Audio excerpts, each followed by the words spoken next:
Nous sommes mardi 1er juillet 2025. Merci de nous recevoir chez vous pour ce nouveau numéro de votre émission Les Niger sur Kalangou. Pour la présentation ce soir, je suis Tarnan Foudahmed avec moi Salamat Kadri. Bonsoir Sali, comment tu vas? Bonsoir Sakis, tout va bien et d'ailleurs un clin d'œil à nos amis de l'autre côté de la vitre. La technique est assurée ce soir par Hassan Isaka et la chef d'édition Adam Adawaki. Dis-nous Sakis, quel est le programme de ce soir? Pour ce nouveau numéro et comme d'habitude, nous aurons de la musique 100% nigérienne.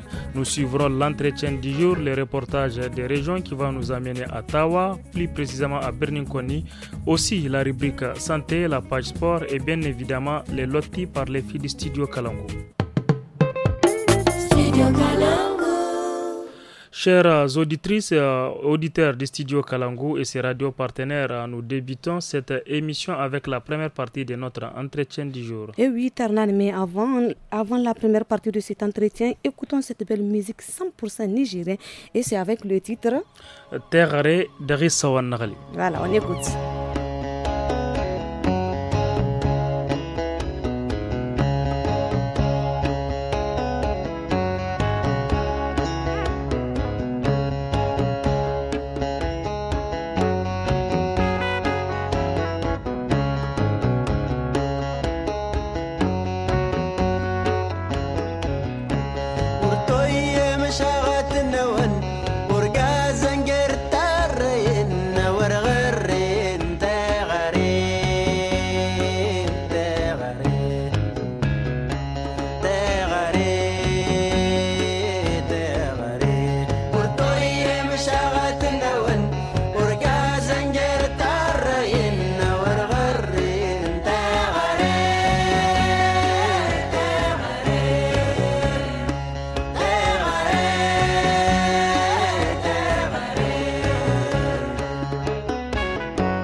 Dans cette chanson, qu'est-ce que l'artiste raconte?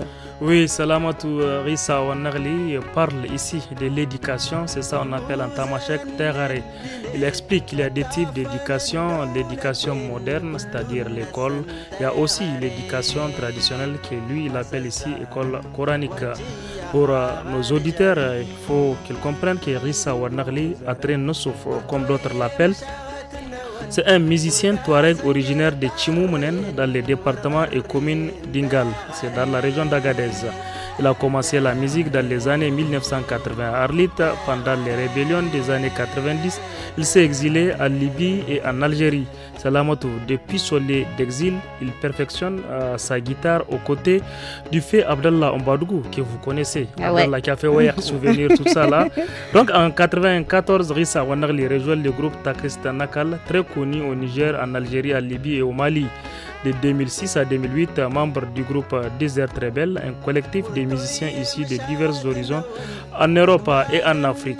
En 2008 autant pour moi, Rissa Wanagli fonde le groupe Atren Nossouf, dont le nom signifie étoile de la nostalgie en tamashek.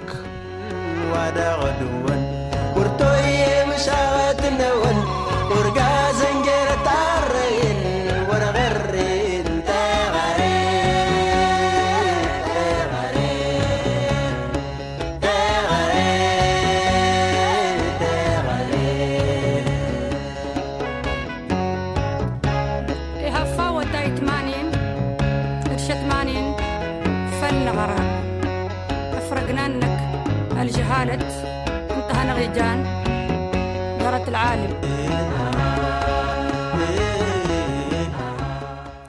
Après cette pause musicale à Tarna, nous allons écouter la première partie de notre entretien du jour qui porte sur une rencontre internationale sur la langue et la culture zarma Sonrai Dandi, ainsi que sur la tradition des parents à plaisanterie prévue du 7 au 10 août 2025 à Niamey, n'est-ce pas Tarnan? Oui, Salamatou, la rencontre vise à promouvoir ces langues et cultures tout en explorant leur rôle dans le renforcement de la paix et la cohésion sociale dans la région du Sahel, selon Aboubakar Yakouba Maïga, membre du comité d'organisation. Il est au micro de notre reporter Mokhtar Hamadou. Monsieur le directeur, pourquoi une rencontre de portée internationale sur la langue Jarma Sonrai Dandi? D'abord, l'idée est partie de 2019. Pour la première fois, la section des langues nationales de l'université de Ouagadougou, suite à la reconnaissance de la langue songhoi comme langue transversale de l'Union africaine, donc a décidé d'organiser une semaine de la langue songhoi à Ouagadougou. Donc ça s'est passé à Ouaga et depuis 2019, le Niger avait pris l'engagement d'organiser la deuxième édition. Il faut reconnaître que l'organisation de Ouaga avait un caractère très scientifique, mais élargi à des activités culturelles, de loisirs et des expositions. Monsieur le directeur, y a-t-il une différence entre la langue Zarma Sonrai Dandi et la culture Zarma Sonrai Dandi? Il n'y a aucune différence. Je veux dire que les nuances ou les améliorations sont dues à l'adaptation. C'est-à-dire que si vous prenez l'espace Songhoi, c'est du Mali au Niger, au Burkina Faso, au Ghana, au Bénin, au Nigeria et une partie jusqu'au Soudan, si on peut le dire, parce que nous avons une forte communauté Songhoi au Soudan, donc en passant par le Cameroun, le Tchad, Centrafrique, et en remontant également vers l'Algérie et la Libye. Donc, selon l'adaptation des populations qui se sont retrouvées à un moment donné avec d'autres populations, vous allez entendre certains accents. Quand vous prenez le Sonrai typique de Gao, ce qu'on appelle le Gao Kiné, et le Jarma chez nous au Niger, et le Sonrai même, parce que la langue Sonrai au Niger est l'une des rares langues qui n'a pas été transgressée, en tout cas dans les régions de Tera, Namaro, Karma, Boubon.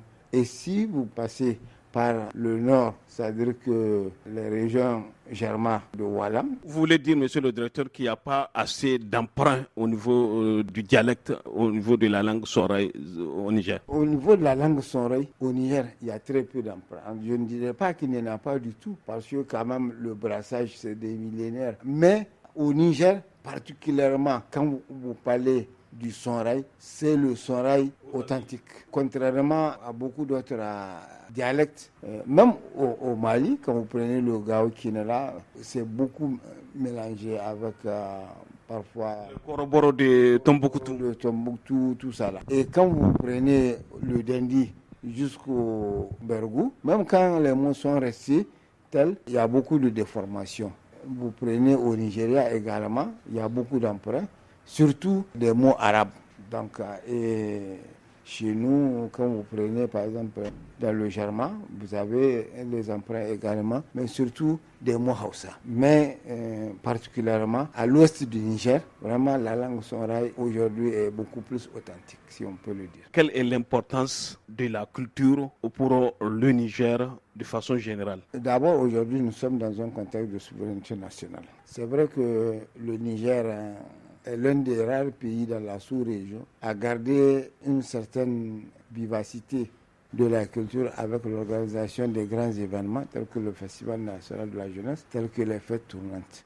Et si on parle de culture, l'une des importances majeures de la culture, c'est l'identité quand même. Puisque nous sommes dans un contexte où aujourd'hui chacun veut s'affirmer, donc vraiment le dynamisme de la culture est une des raisons essentielles pour le maintien même de l'équilibre social. Monsieur le directeur, quels sont les traits culturels spécifiques aux Zarma Sonrai Dandi au Niger? Là, vous me posez un problème d'ordre socio-religieux. Vous savez qu'en dehors de tout, l'un des très spécifiques, c'est les scarifications, ce qu'on appelle les cicatrices, qui ont disparu aujourd'hui. Les gens ne pratiquent plus aujourd'hui. En tout cas, pour beaucoup de nos communautés ont abandonné.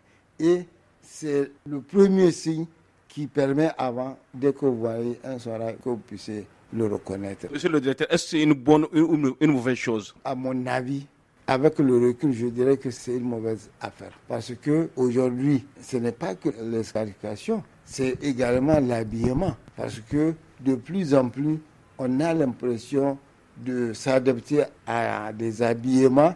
Je ne sais pas si c'est une modernité ou une civilité religieuse, mais qui crée la confusion sur l'identité culturelle. Et moi, je pense que l'abandon total de la scarification, c'est une mauvaise affaire. Parce qu'avant, un des moyens le plus efficace de la lutte contre la traite négrière à l'époque, c'était la scarification. Parce que tous les négriers là, dès que vous voient avec des signes là, ils ne vous prennent pas. C'est parce qu'ils ne peuvent plus vous cacher. C'est-à-dire que partout où on vous amène, on sait que cette scarification vient de tel endroit. Et si on vous cherche, en tout cas, on peut vous trouver. Les Maoris, c'est parmi les communautés qui, jusqu'à vraiment aujourd'hui, en tout cas par les blagues, on pense qu'elles ont gardé la scarification. Et dès que vous n'avez pas la scarification, si vous dites que vous êtes Maori, on dit non, c'est Karenchi.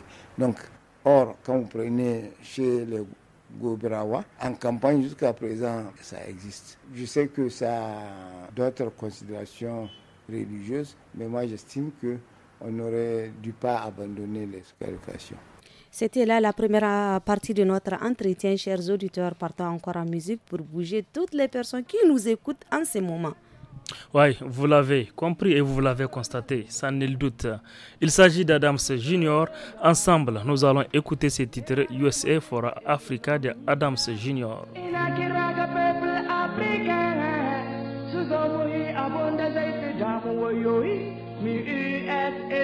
Of Africans, États-Unis de l'Afrique.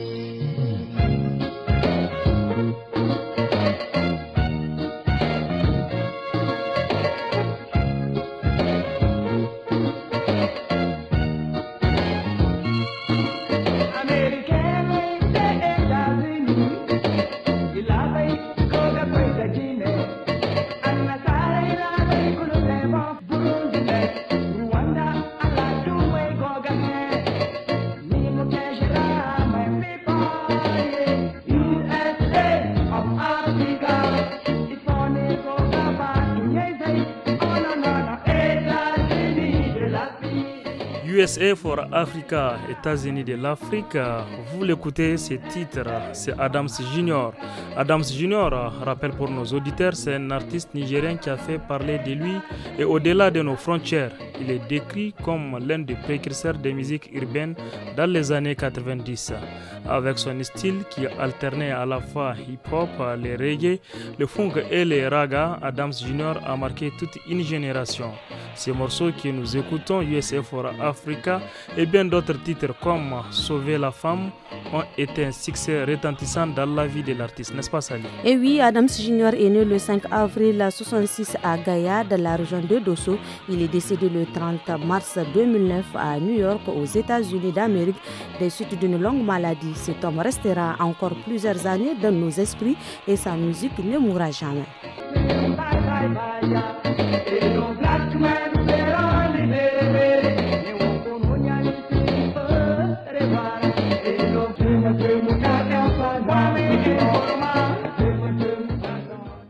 Après cette balade musicale, revenons au studio pour écouter la deuxième partie de notre entretien du jour qui porte sur la promotion des cultures et la langue Germain Soraï Dandi. C'est ça, Salamot? Soraï ou Soraï? Soraï, c'est la même chose. Songhai, Soraï, c'est la même chose. Voilà, il s'agit encore de Aboubakar Yacouba Maïga, toujours au micro de notre reporter Mokhtar Hamadou. Monsieur le directeur, comment faire pour promouvoir la culture et même la langue Zarma Soraï Dandi au Niger? La promotion, c'est d'abord par l'enseignement. Moi, je pense que la première chose à faire, c'est de retourner notre enseignement dans nos langues. Est-ce que c'est possible aujourd'hui? Est-ce qu'on a assez d'enseignants qui peuvent enseigner en langue nationale? Vous savez, si vous dites que c'est possible, même ce qui est même évident, parce que malheureusement, on est en train d'assister à un enseignement de la langue, mais en rabais. L'enseignement, si on peut le dire traditionnel français, il a 120 ans tout au plus au Niger. Nos communautés ont des millions d'années. Et moi, j'estime que tous les peuples qui sont développés se sont développés avec l'enseignement dans leur langue. Donc, la question que si c'est possible ou pas, non, c'est fondamental. Ça doit même exister, ça doit être obligatoire, le retour à l'enseignement dans nos langues nationales. Mais on n'a pas une alternative pour avancer plus rapidement que l'enseignement dans nos langues nationales. Comment faire pour promouvoir la culture? La culture, on est en train de la promouvoir. Comment ça, monsieur le directeur? Aujourd'hui, vous voyez, quand il y a les cérémonies, il y a les femmes qui ont commencé, au lieu de faire les uniformes tout azimut, là, on commençait à faire les Patankawaya. Mais le Patankawaya, là, c'est le retour à la source. Hein. Tout le monde s'habille. C'est pas une régression? Non, c'est un retour à la source. On dit que quand tu ne sais pas là où tu vas, au moins il faut savoir d'où tu viens. Donc, moi, j'estime que c'est une avancée. Ça veut dire que ce que les Hausa disent, que la progression puisatier, là, c'est s'enfoncer dans le trou. Et s'enfoncer, là, c'est arriver à l'eau. Moi, j'estime qu'aujourd'hui, vraiment, qu'on retourne dans nos habillements traditionnels, là, c'est une bonne chose. Monsieur le directeur, vous avez cité tout à l'heure beaucoup de pays limitrophes du Niger. Dans tous ces pays-là, on parle le Songhai Jarma? Mais dans tous ces pays, on parle Songhai Jarma. Vous allez même être étonné. Aujourd'hui, quand on parle du Jarma ou Songhai, les gens ils ne voient pas le Nigeria. Et pourtant, le Nigeria a tout un État, l'État de Kaby. Majoritairement, c'est des Germains Songhai qu'il y a. Au Bénin, tout le nord du Bénin, là, c'est des Germains Songhai qu'il y a. Au Burkina, vous entendez des mots, mais les gens pensent que c'est des termes Burkina, là. Le mot même Burkina, c'est Burkini. Oh, Burkini, là, c'est un terme Songhai. Pays des hommes intègres. C'est le Faso qui est un autre terme, mais le Burkina, c'est un terme. Et c'est le Songhai qui est toujours fier d'être un homme de principe. L'homme de principe, c'est celui qui garde la fierté, c'est le Burkina, quoi. C'est le Burkini, Burkintarei.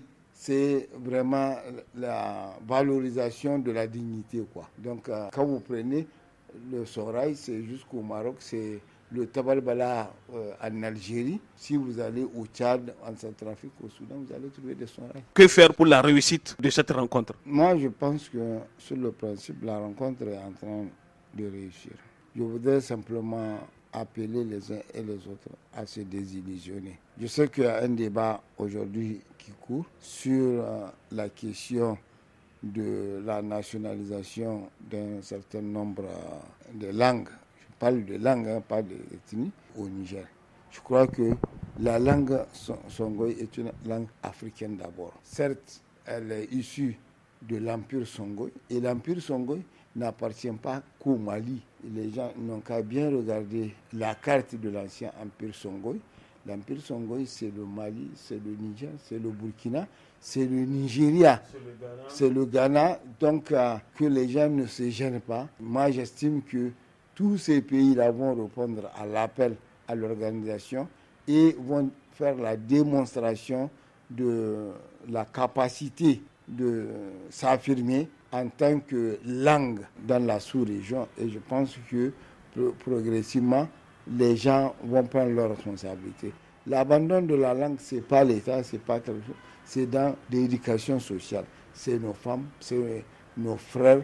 Il faudrait que les gens se décomplexent de parler la langue.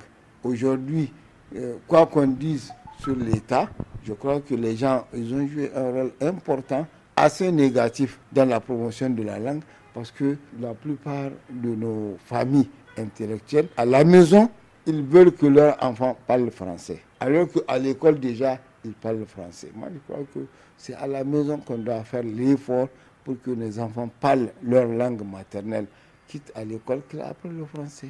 Chers auditrices et auditeurs du studio Kalangu, après les différentes parties de notre entretien du jour, place à présent à notre rubrique hebdomadaire santé qui s'intéresse aujourd'hui à l'allaitement maternel exclusif après les 6 premiers mois de la naissance de l'enfant. Qu'est-ce qui est recommandé, Sakis? Oui, les spécialistes recommandent une diversification alimentaire pour l'enfant qui commence par la bouillie. Selon eux, à cet âge, il a besoin des éléments nutritifs pour une bonne croissance et rester en bonne santé. À Mayaï, par exemple, des femmes se sont spécialisées dans la production de farine infantile enrichie dénommée Garignara. La farine des enfants, c'est ce que ça veut dire Garignara. Sa consommation pourrait prévenir la malnutrition. Les détails dans ce reportage de Shafa Oumarou rendu au studio par Samira Rouafi. La farine infantile est un mélange de céréales locales, moulues et emballées en sachets. Le mélange est riche en vitamines et nutriments bénéfiques pour les nourrissons de 6 mois à 2 ans. Elle assure les besoins nutritifs des enfants. À Mayaï, ce sont des femmes réunies en association qui se sont spécialisées dans sa production.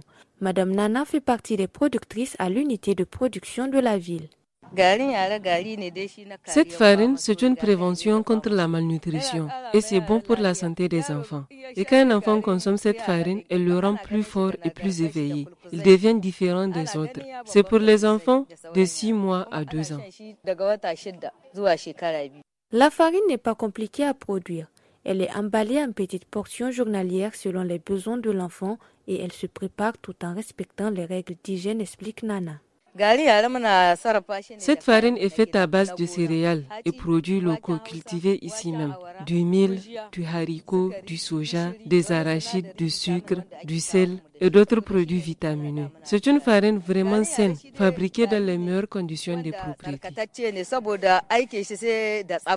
La farine infantile contribue beaucoup dans la croissance de l'enfant car elle lutte contre la malnutrition et assure le bien-être de l'enfant. Beaucoup de mamans ont témoigné de ses bienfaits. C'est le cas de Madame Balki. C'est vraiment un produit qui a beaucoup de bienfaits. Je l'ai donné à mon enfant et j'ai constaté qu'il a une bonne croissance. Il est totalement différent des autres enfants qui n'ont pas été nourris avec ce produit. Il n'a jamais été admis au centre de prise en charge de la malnutrition. Et lorsque je l'ai présenté aux agents de santé, ils ont bien apprécié. Sans nul doute, l'utilisation de la farine infantile aide à lutter contre la malnutrition et à booster la croissance de l'enfant. Après la rubrique santé, chers auditeurs, à place à présent, à l'écho des régions, et nous partons à Tawa pour écouter Murtala Adamou, un comédien de la région. Oui, Salamatou Murtala Adamou est un originaire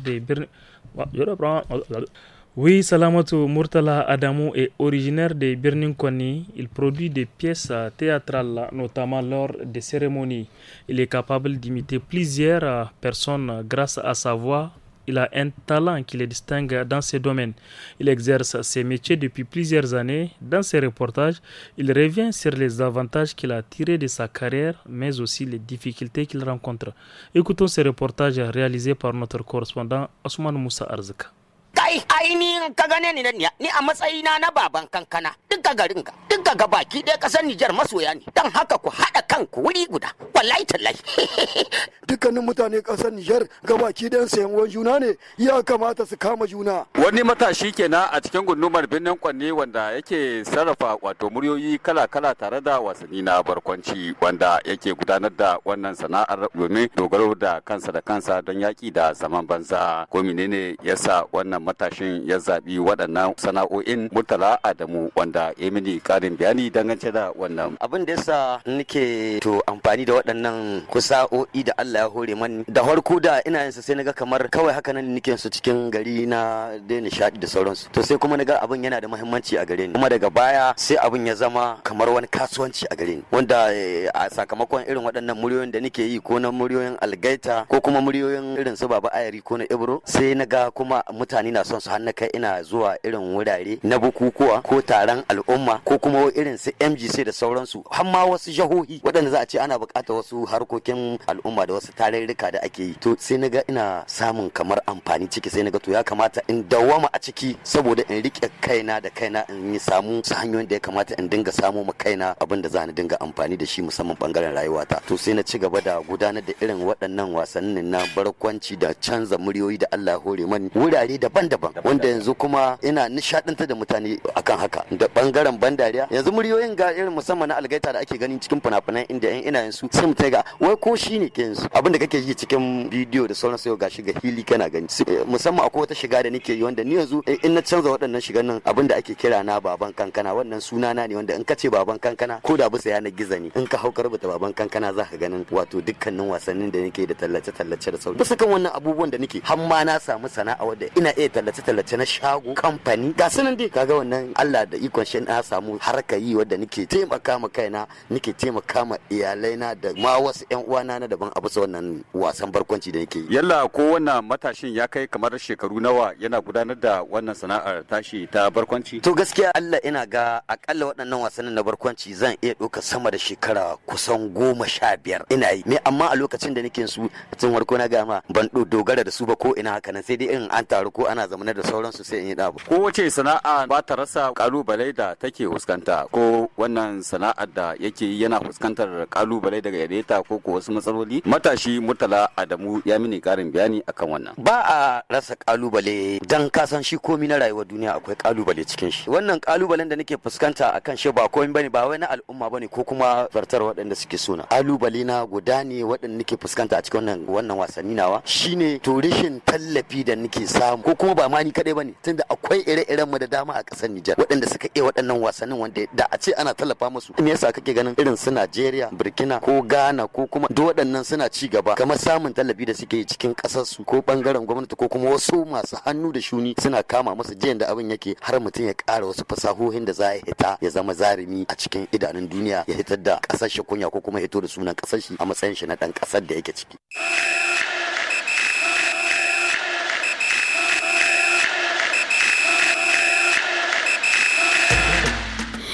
Place à présent à notre page sport présentée par Mokhtar Hamadou. Bonsoir Mokhtar.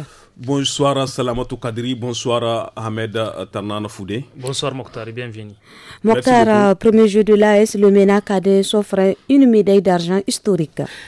Exactement, Salamatou Kadri. Les rideaux sont tombés sur la grande finale du tournoi de football des premiers Jeux de l'Alliance des États du Sahel AES réservé au U17. Dans une confrontation forte d'intensité, le MENA national cadet du Niger s'est incliné face à une impressionnante équipe des Aiglonnais du Mali sur le score sans appel de 4-0. Malgré cette défaite, les jeunes Nigériens peuvent être fiers de leur parcours.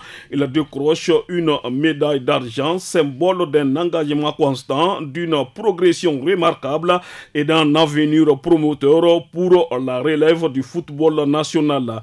Les étalons cadets du Burkina Faso complètent le podium après avoir remporté le match pour la 3e place, confirmant la montée en puissance des nations sahéliennes dans les compétitions de jeunes. Mokhtar, parlez-nous cette fois-ci de la compétition de la lutte traditionnelle à Tawa. À Tawa, le tournoi est actuellement en cours, rassemblant des lutteurs venus de 10 départements de la région de Tawa. À l'issue de la compétition, c'est le département de Benin-Koni qui a remporté la coupe. Le président de l'association des lutteurs de Koni, Amadou Danwanzam, nous en parle au micro d'Asuman Moussa Arzika. kwana uku an kai ana yin shi Allah ya ba mu nasara kenan mun yi ma Allah godiya da Allah ya ba mu nasara duk jiha ta tawa gaba ɗaya kuma kowane department kowane ya zo ya kai nashi department 11 kenan shi na kwanne ta samu nasara ta ciwo kubin wannan ta samu wanga kubi da an ka aza da kwanne da mana ba ta su sun kai galadima mu ko mun ka zamanto champion ko da yaushe yanzu kwanne mun kula ga MGC nan magabata namu sun san dai ba harkar banza ta maka ba harka ta waye kai ta matasa su kama jikin shi ko kuwa yanzu alhamdulillah babu kasar da ba ayin kokuwa mu ba a taba hana mana kokuwa ba kullum in muna kokuwa sai dai a ce mu da kashe da hitina in mun kaga wanda ga hitina mu bada shi ga hukuma ta sada zumunci na jaha kenan da su zaman banza a tai tabal dan kokuwa shi ta wurin kokuwa a ce bai da training don haka nan an ka ba mu moto 10 an ka ce mu sa su da matasa saboda da su zaman banza ai ta anturma. Mokhtar, intéressons-nous maintenant aux performances de Victor Osimhen, considéré comme le fleuron de l'attaque de l'équipe nigériane de football. Et oui, en effet, les statistiques parlent d'elles-mêmes. Victor Osimhen est l'exemple parfait du buteur moderne, efficace, mobile et décisif.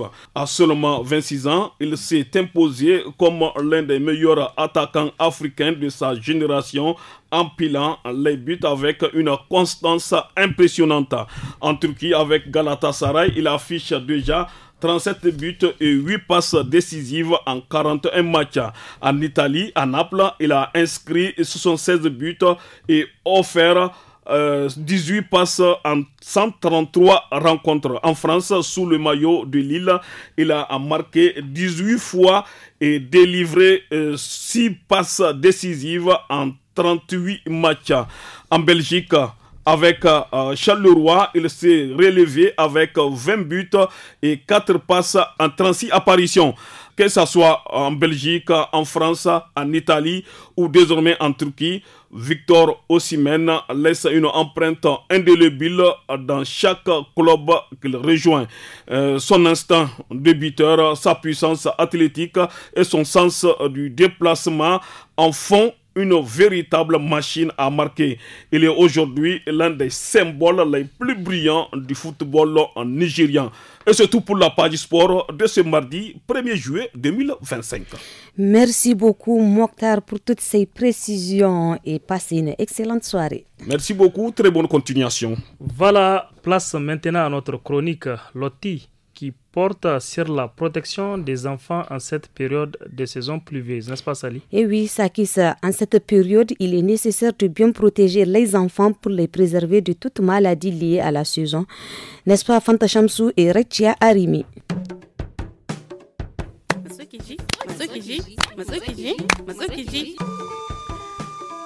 Sannunku abokaina yaya ne ake ciki a wannan lokacin na damuna kuna ganin gata nan ta shigo da ƙarfi ina ta shawarwari ni kadai na ce tsaya dai in taɓo ku ya ne kamata mu kare yaran mu a wannan lokacin ya ne Hamsa kina lafiya to ni ina ganin kamar yana da muhimmanci mu kula da kayayyakin da suke sawa ya kasance kuma kamar masu zahi ne a sa musu wasu hulluna don ma ba mu sa musu abubuwan nan da ake sa ga hannu don kare ƙananan yara don kaɗari ya samu ya kama su. Haka ne Zara, na yarda, amma yaya za mu yi da gidaje? Yaya za mu yi gidanmu ya kasance kullum a cikin ɗumi kuma yara su shi daɗin zaman shi? Haka take amsa ki ta yi daidai Anna. Ina gani yana da muhimmanci sosai mu tsabtace gidajenmu a kodayaushe sannan kuma mu kula sosai da shiga da fice na yara. Kina da gaskiya Hamsa, kuma ina so in tambaye ku, me za ku ce game da abinci da wani ruwan sha ko abin sha hakan ga? Shin kuna da wasu shawarwari da za ku bamu ta yadda za mu ba yaranmu abinci na kwarai mai gina jiki a cikin wannan lokacin na sanyin damana? Haka ne Zara, ina gani lalle ya kamata a basu abinci masu gumi da kuma masu gina jiki. Sannan kuma mu kula su rika shan koko mai gumi da zazahi. Hakanan zai sa sanyi ba zai kama su ba. To, ni yanzu kun yi zancen zazahi, kun yi zancen a gunguma ɗaki. To, kun san da cewa yara ba su zama sun wuta waje. Ya kuke ganin cewa idan sun ta yi wajen nan za su zamanto cewa suna cikin kariyar rashin kamuwa da sanyi su zamana kuma a kodayaushe jikinsu a cikin gumi. Gaskiya Hamsa, wagga tambaya ce mai muhimmanci. Ni a ganina yana da muhimmanci mu kirkiro musu wasu wasa da ya kamata su yi wanda za a tabbatar da cewa ba za su kamu da sanyi ba kuma kayayyakin da suka sa sun dace da yanayin da muke ciki. Kuma a tabbatar cewa da sanyi zai fara sabka ko za a fara ruwa a tattaro yara duka a sa su cikin gida. Lalle na yarda Zara. Na gode yan uwana mata da wannan hira da muka yi mai muhimmanci. Ina ga yanzu na samu dabaru da dama ta yadda zan kula da lahiyar yarana kuma in kare su daga sanyi a cikin wannan lokacin damana. Madalla Anna, a jimilce dai zan iya cewa kawai mu kiyaye kuma mu ɗauki hanyoyin da suka dace saboda ta haka nan ɗai ne za mu samu mu kare yaranmu a cikin wannan lokacin na damana da kuma sanyi da ke ta shigowa. To to kun gani aka ce shawara ɗaukan ɗaki yan uwana gashi nan mun yi tattauna kuma mun samu dabaru. Allah ya kare mu da yaran mu. Nagode muku. Amin. Vous l'avez constaté, c'est l'outil du studio Kalangu. Il s'agit de Samira Rouafi, Hawa Ousmane et Mariama Germokoy. N'est-ce pas, Sali? Et oui, chers auditeurs, nous sommes à la fin de votre émission Le Niger sur Kalangu. Au micro, comme vous l'avez constaté, c'était moi-même Salamot Kadri, à mes côtés Tarnan Foudé Ahmed. La technique a été assurée par Saini Isaka et à l'édition, c'était Adam Adamwaki.